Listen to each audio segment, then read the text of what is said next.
আজকের ভিডিও এমন কিছু ঘটনাকে নিয়ে, যেই ঘটনাটা সচরাচর আমাদের জীবনে দেখা কিছু ঘটনা, হয়তো খুব কাছের মানুষের সাথে, হয়তো বা দূরের মানুষের সাথে, হয়তো চেনা মানুষের সাথে অথবা অচেনা মানুষের সাথে, কিন্তু দেখছি আমরা সবাই কখনো আশেপাশে মানুষের কাছে ঘটছে এই ঘটনা, কখনো বা সোশ্যাল মিডিয়ার মাধ্যমে এই ঘটনাগুলো আমাদের চোখের সামনে আসছে এবং সত্যিই আমরা বিচলিত হয়ে পড়ছি। আর এতটাই বিচলিত হয়ে পড়ছি, মনে হচ্ছে যে এরকম ঘটনা কেন ঘটছে। আজকের ভিডিও এমন কিছু কথা নিয়ে, যেটা শুনলে হয়তো আপনাদের চিন্তা ভাবনা পাল্টে যাবে এবং অনেক মানুষের জীবন বদলাতে হেল্প করবে। হ্যালো, আমি Sonali, motivational speaker, life coach and guiding on law of attraction. শুরু করি একটা ছোট্ট গল্প দিয়ে। হ্যাঁ, বলছি গল্প, কিন্তু হতে পারে এই গল্পটাই কারোর জীবনে সত্যি হয়ে ঘটনাটা ঘটেছে, কিন্তু আমি বলছি আজকে একটা জাস্ট গল্পের মাধ্যমে উদাহরণ হিসাবে আপনাদেরকে বোঝানোর জন্য। সকালবেলা ছেলেটি ঘুম থেকে উঠেই মাকে বলল, মা আজকে তোমার জন্মদিন, আজকে আমাকে ভালো গিফট দিতে হবে এবং আমার মনপসন্দ একটা ভালো ড্রেস আমাকে কিনে দিতে হবে। মা বলল, নিশ্চয়ই দেব, কিন্তু এই মুহূর্তে নয়, আমার এখন দেরি হচ্ছে, আমাকে অফিস যেতে হবে, আমি এখন তোর কোনো কথাই শুনতে পারবো না, এখন আমাকে প্লিজ ডিস্টার্ব করিস না। না মা, আমার এখনই চাই, তুমি আমাকে এখনই কিনে দাও, এখনই আমার চাই, কারণ আজকে তোমার বার্থডে। মা বলল, আরে তুই কি বুঝতে পারছিস না, আমার এখন অফিস যাওয়ার জন্য দেরি হয়ে যাচ্ছে, তোর কি মাথার মধ্যে বুদ্ধিটুকু নেই? তুই কি দিন দিন গাধাতে পরিণত হচ্ছিস?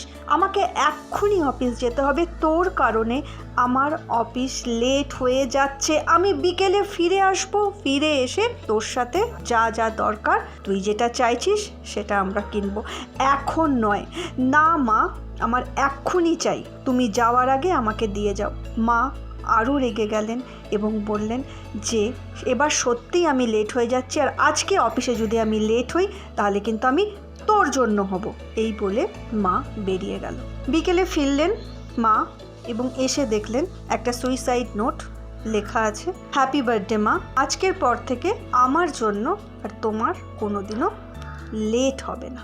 আজকের এই যে গল্পটা আমি এখন শোনালাম, এই গল্পটা জাস্ট কি হয় না, জায়গাগুলো পরিবর্তন হয়।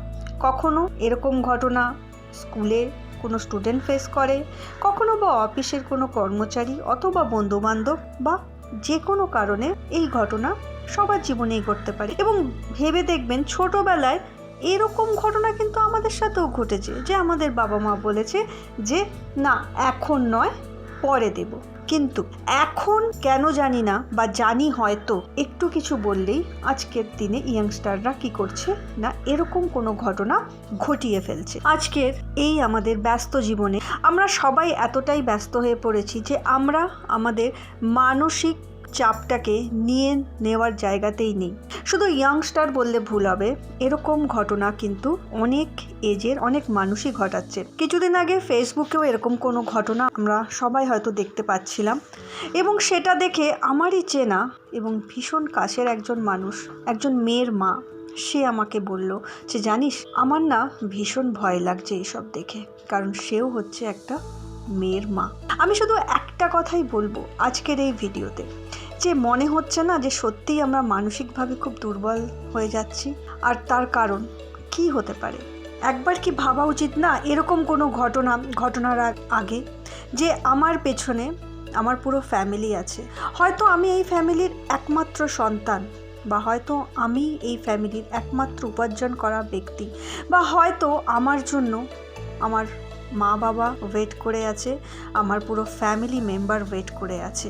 আজকের দিনে সবথেকে বড় অসুবিধা এটাই হয়ে দাঁড়িয়েছে যে আমরা সবাই খুব ছোট ছোট পরিবারে বিলং করছি। আগে একান্নবর্তী পরিবার থাকতো, সবাই মিলে একসাথে থাকতো, তাই কোনো রকম মানসিক চাপ অনুভব করলে কেউ না কেউ সেই জায়গাটায় হেল্প করে দিত। আজকে হ্যাঁ, এটা সত্যিই একটা অসুবিধার কারণ, কিন্তু একটু আমরা চেষ্টা করতে পারি আবার আগের মতো, যে কজনই আমরা আমাদের ফ্যামিলিতে আছি না কেন, একটা বন্ডিং তৈরি করতে, যাতে যে কোনো রকম যদি সত্যি সত্যিই মানসিক চাপ ঘটছে বা কোনো ঘটনায় অপসাদে ভুগছে বা এমন কোনো প্রবলেম ঘটছে কাজের জায়গায় বা ফ্যামিলি মেম্বারের জায়গায় বা কোনো রকম জায়গায় যেটা সত্যিই সে নিতে পারছে না, সেইখানে এমন একজন মানুষ, এমন একজন ফ্যামিলি মেম্বার থাকুক যার কাছে সে সেটা শেয়ার করতে পারে।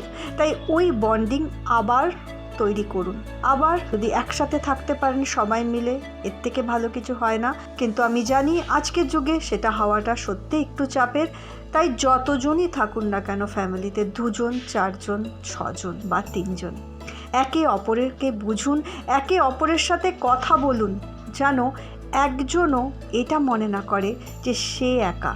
আর যদি কারোর মনেও হচ্ছে যে হ্যাঁ আমি একা ফিল করছি, তাহলে সামনের মানুষের সাথে আপনার যে সমস্যাটা হচ্ছে সেই সমস্যার কথা বলুন। হ্যাঁ, সমস্যার কথা বললে হয়তো আপনি সমাধান পাবেন না, কিন্তু আপনি দেখবেন আপনি কিছুটা হালকা বোধ করছেন এবং এই হালকা বোধই আপনার কাছে ঠিক কোনো না কোনো একটা সমাধানের সুযোগ এনে দেবে। তাই সবাই সবার পাশে থাকুন। যদি এরকম কোনো ব্যক্তি দেখছেন, তাকে এগিয়ে গিয়ে হেল্প করুন বা জানার চেষ্টা করুন যে হ্যাঁ কি হয়েছে বা আমি কি তোমাকে কিছু সাহায্য করতে পারি।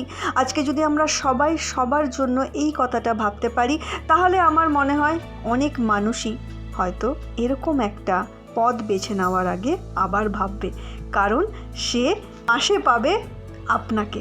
আজকের ভিডিও আমার মনে হয় আপনাদের চিন্তাভাবনা আবার বদলাতে হেল্প করবে, আবার জীবনের নতুন আশা জাগাতে হেল্প করবে। তাই সবার সাথে থাকুন, সবার পাশে থাকুন। এটাই কিন্তু হলো অ্যাকচুয়ালি মানুষ হিসাবে বাঁচার রাস্তা বা বাঁচার পথ। ভীষণ ভালো থাকুন আপনারা, আর ভালো ভালো কন্টেন্ট দেখুন, যেই কন্টেন্ট দেখলে সত্যিই আপনার মনে আশা জাগে, বিশ্বাস জাগে এবং আবার নতুন কিছু করবার হিম্মত জাগে।